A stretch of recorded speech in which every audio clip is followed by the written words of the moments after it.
nous sommes convaincus que le président de la République, c'est lui le Josué de la RDC, c'est avec lui que ce pays sera réellement indépendant. Pour la cause du pays et l'intérêt général, les confessions religieuses regardent désormais ensemble dans la même direction. Les hommes de Dieu peuvent avoir des petits différends entre eux, mais cela ne veut pas dire qu'on s'entre-déchire en même temps. On peut avoir des divergences sur certains points de vue, nous restons congolais. Et nous regardons tous la même direction. Nous savons juger les valeurs et le chef de l'État est une valeur. Monsieur Félix Antoine Tshilombo est une valeur que tous nous défendons unanimement, tous les hommes de Dieu. Malgré nos petites divergences d'ordre dogme et doctrinal, d'ordre parfois administratif et de petites choses, mais nous restons tous convergents dans un même sens. Cette rencontre, rappelons-le, fait suite à une série de jeûnes et prières organisées dernièrement à Kinshasa par les confessions religieuses pour soutenir la RDC contre l'agression dont elle est victime dans sa partie orientale. Comme annoncé au sommaire, c'est demain mardi 14 novembre que le Parlement va se réunir en congrès et le chef de l'État prononcera son discours sur l'état de la nation, le dernier de son premier quinquennat. Le président du Sénat l'a annoncé au cours de la plénière qui a voté en seconde lecture le projet de loi portant prorogation de l'état de siège sur une partie de la République. Sandra Nekta Boudeni Kongo, signe ce reportage. Le Sénat vient de voter en seconde lecture le projet de loi portant prorogation d'état de siège sur une partie du territoire national. Dans la présentation de l'économie de ce texte de loi devant les élus des élus, le vice-ministre de la Justice, Tadema Mboulao, a mis en exergue les efforts que ne cesse de déployer le chef de l'État et le gouvernement de la République pour amener la paix totale dans la partie est de la République démocratique du Congo. Le représentant du gouvernement a par ailleurs exhorté les sénateurs à voter pour la prorogation de ce régime exceptionnel qui permet au FARDC de poursuivre avec des actions de grande envergure sur terrain dans le but de bouter hors du territoire national les forces négatives, notamment les rebelles de RDF M23 et ADF. Au cours de cette même plénière présidée par Modeste Bahati Lukubo, autres matières ont également fait l'objet d'un vote. Il s'agit du projet de loi portant sur l'impôt des sociétés et l'impôt sur les revenus des personnes physiques et du projet de loi relatif aux réformes des procédures fiscales dont l'économie du rapport a été présentée par le sénateur Célestin Vounabandi, vice-président de la commission ECOFIN. Ces deux projets de loi qui viennent ainsi modifier la fiscalité directe congolaise qui était jusque-là déclarative et cédulaire s'inscrivent dans le cadre du programme économique du gouvernement. Les élus des élus ont également examiné et voté séance tenante la loi portant création, organisation et fonctionnement de l'ordre de sages-femmes en République démocratique du Congo.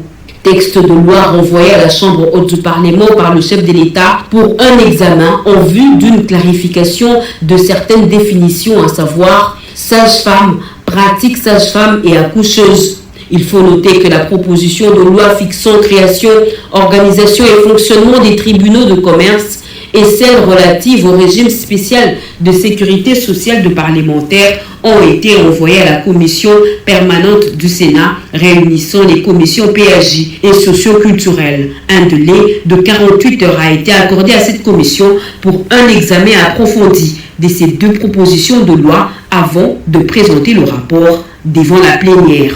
Avant de lever la séance de ce samedi, Modeste Bahati a annoncé la tenue d'un congrès du Parlement le 14 novembre 2023, au cours duquel le chef de l'État prononcera son discours sur l'état de la nation. Ce discours sera le dernier de son premier quinquennat. Rendons-nous à présent dans la ville de Lubumbashi où séjourne actuellement le Premier ministre Jean-Michel Sama-Lukonde. Sur place, le chef du gouvernement a tenu des réunions de sécurité, d'abord avec les gouverneurs de Katanga, ensuite avec les notables représentants des forces vives de cette province. Marcel Mbenga, Janine Kalinga. Arrivé à Lubumbashi tard la nuit du samedi 11 novembre 2023, le Premier ministre Jean-Michel Sama-Lukonde Kenge a été accueilli au pied de l'avion par le gouverneur de la province du Haut-Katanga, Jacques Aboula, accompagné des députés nationaux et provinciaux, ainsi que de notables représentant les forces vives du Haut-Katanga. Le chef du gouvernement congolais a présidé des réunions tour à tour avec les gouverneurs de province et d'autres forces vives de cet espace katangais.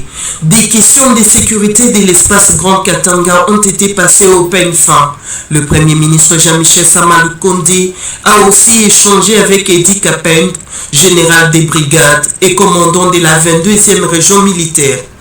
En sa qualité de chef des zones dans l'espace katangais, le Premier ministre a également tenu des réunions de suivi et évaluation des stratégies politiques dans le cadre de la redynamisation des actions de l'Union sacrée de la Nation. Bien avant la grande réunion avec les forces vives de l'Union sacrée de la Nation, le Premier ministre a, en sa qualité de membre du Présidium, chef des zones au Grand Katanga, présidé une réunion d'échange et d'évaluation avec les gouverneurs de province, Jacques Aboula du Haut-Katanga, Isabelle Yumba Kalinga Mushimbi du Olomani et Jilungungwa Moyuma du Tanganyika. Fifi Masuka de la province du Lualaba empêché s'est fait valablement représenté.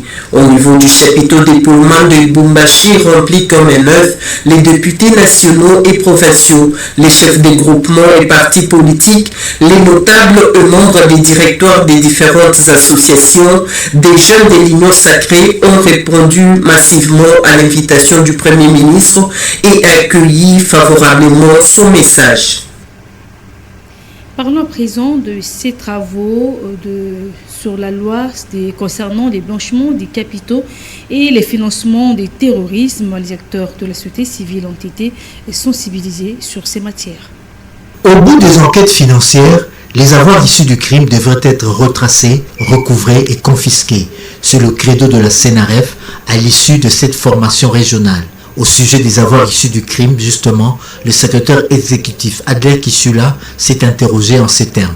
Que vaut une enquête financière si, à la fin des investigations, le délinquant, même s'il est condamné, aura l'occasion de profiter allègrement de fruits de ses crimes? Il y a une tendance universelle qui veut que l'argent et les biens du crime saisis et confisqués soient utilisés pour combattre le même crime.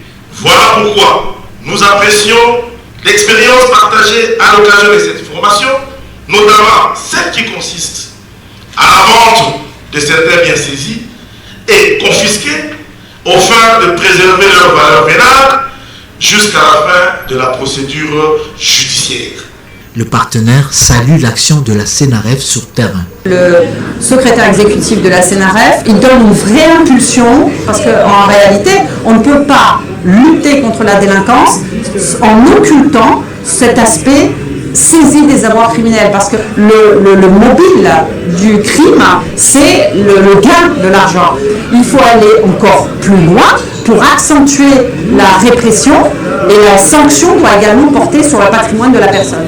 Cette formation rejoint le vœu du magistrat suprême, celui de voir la RDC se conformer aux normes internationalement reconnues. Les formateurs extérieurs ont reçu des brevets de participation et de présents relevant de la symbolique. C'est pour un séminaire de renforcement des capacités du personnel de la Commission nationale de la concurrence a eu lieu dernièrement à Kinshasa. Les temps forts de la cérémonie de clôture de ces travaux dans ce reportage. Une meilleure efficacité de la production de leur travail au quotidien que les agents et cadres de la Commission nationale de la concurrence ainsi que les COMEC ont suivi cette formation de renforcement des capacités axée essentiellement sur les principes fondamentaux des droits congolais de la concurrence. Pendant 2 jours, le Sénarec avec ses partenaires a mis à la disposition du personnel de la COMEC un support pédagogique approprié pour cerner les enseignements liés aux droits de la concurrence. Avec dévouement, rigueur et de la discipline, les participants sont sortis renseignés pour mener à bien leur mission, notamment celle de préserver la concurrence loyale entre les secteurs économiques. Le green business permet à ce que les gens puissent avoir la possibilité de vendre, d'appliquer leur prix.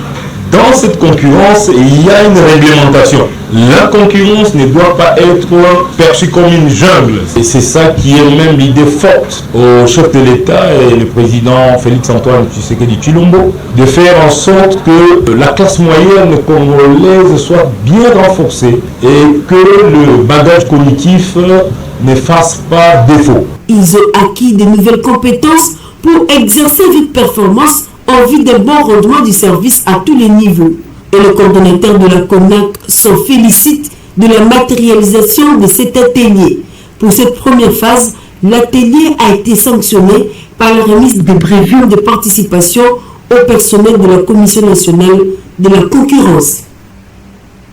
Miguel Katembi Kiachala, directeur général de l'autorité de régulation de la sous-traitance, poursuit sa mission de contrôle de conformité au sud-est du pays. Après le Lualaba, il s'est rendu dans la province du Haut-Katanga où la société minière Copol était la première à se livrer au contrôle. Une grande campagne pour donner la chance à l'entrepreneuriat local d'accéder aux contrats dignes au sein des sociétés principales. Cette rencontre avec les autorités provinciales du Haut-Katanga a porté sur l'annonce officielle de la grande campagne de conformité dans les sociétés principales après la province du Lualaba. D'ici, l'honorable Miguel Katem a sans perdre le temps pris la direction de la société minière Kipoy, située à plus de 70 km de Lubumbashi, route Likasi. Dans sa suite, plusieurs entrepreneurs représentant les corporations des sous-traitants. Sans y aller par le dos de la cuillère, Miguel Cachal réitère son message clé de cette campagne de grande envergure. L'appel au respect sans faille de la loi qui réglemente la sous-traitance en RDC et l'intégration des sociétés sous-traitantes congolaises dans les systèmes afin de leur donner la possibilité de compétir pour les gros marchés, chose qui n'existe pas du tout auparavant. Ceci est une délivrance pour les entrepreneurs, disent-ils. C'est une très bonne démarche que j'encourage parce qu'il a été grand temps que les Congolais s'installent dans plusieurs sociétés et il est aussi grand temps qu'on redonne plus de valeur et plus de poids aux Congolais et surtout à la jeunesse. Une porte ouverte par le DG de l'ARSP, c'est comme si toutes les sociétés nous accueillaient à bras ouverts. Le besoin de la population ainsi que des travailleurs et des sous-traitants était celui de voir un contrôle qui devait s'effectuer afin de remettre sur les rails beaucoup de déviations que nous avons très longtemps décriées et que bien des gens ont décriées également. Alors fallait-il sincèrement que le contrôle se fasse afin qu'on essaye de pouvoir évaluer où en sommes-nous et où allons-nous. Je puis dire que je fais partie des plus heureux en ce jour. Pourquoi? Parce que il n'importe pas seulement de parler de la loi, mais il est aussi question de l'application.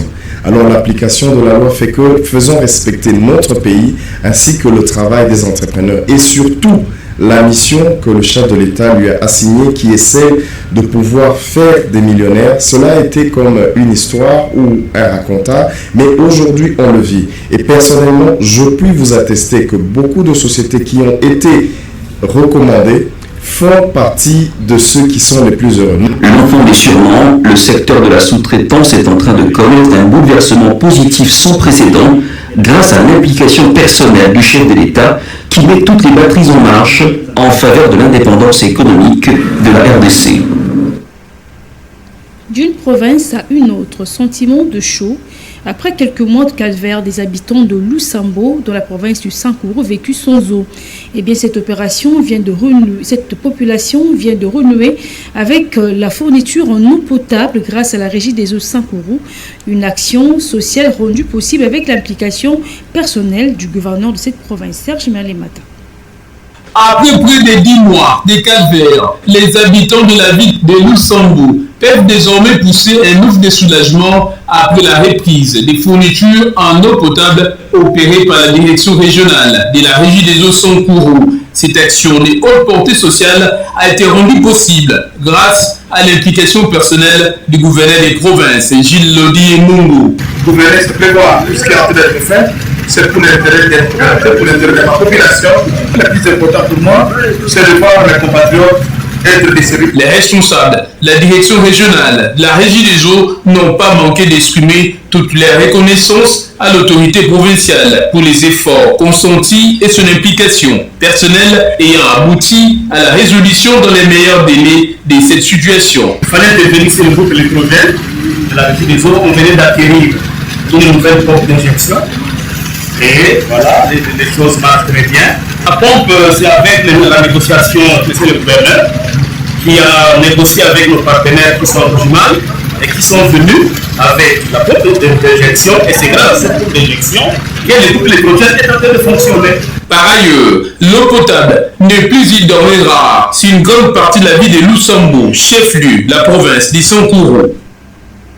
Les magistrats civils, les militaires et les prestataires en soins de santé étaient en atelier. Ils ont renforcé leur capacité sur la réduction de la mortalité maternelle due aux avortements clandestins, formation organisée par l'ONG AIPAS RDC.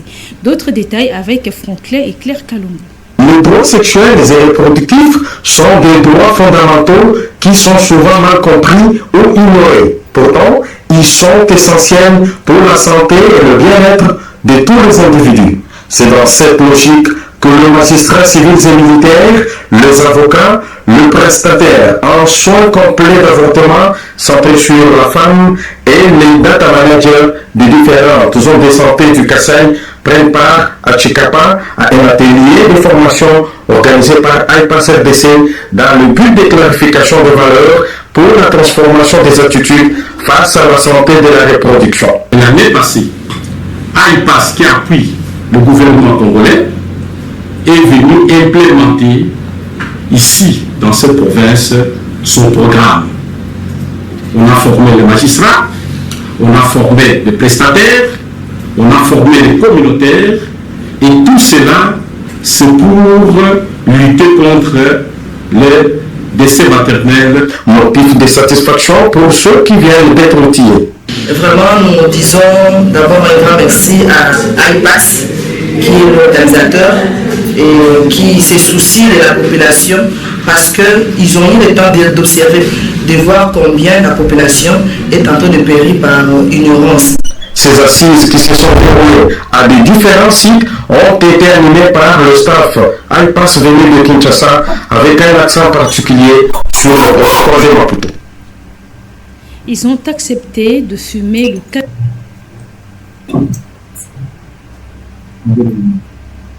C'est bon,